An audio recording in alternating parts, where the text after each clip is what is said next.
When it comes to learning boxing, by far the most important thing is your feet, setting the foundations. It's the same as building a house. When you build a house, you need good, strong foundations to build the house. If you don't have strong foundations, the house is going to start sinking. It's the same in boxing. If your feet aren't right, then you can't progress and build other skills on top of that and become a more complete, rounded boxer.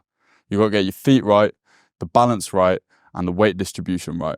You'll notice a lot in architecture, they use triangles for greater stability and strength when building like bridges, houses. You might be able to see in the back of this shot, these poles, they're all making triangles to create greater stability for the roof. If we think about this when we're setting up our stance, you've got a triangle. Now, you're going to make this your front foot, this your back foot, or your right foot if you're orthodox. If you're southpaw, obviously this will be your back foot, but it'll be your left foot. Now, this distance here will give you your stability. I see too many boxing coaches, when they're teaching boxing, they get their boxer to keep their feet at a narrow stance. And that's great because it makes you a smaller target. However, this takes away from your overall stability as a boxer.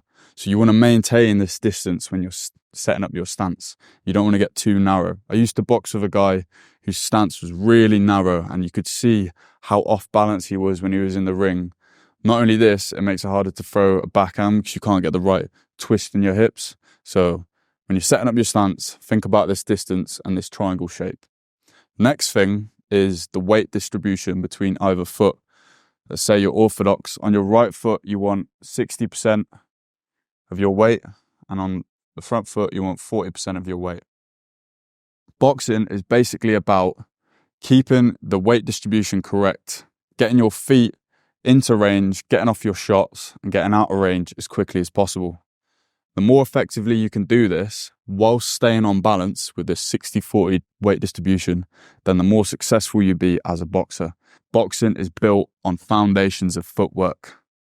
This is the most important thing you need to learn.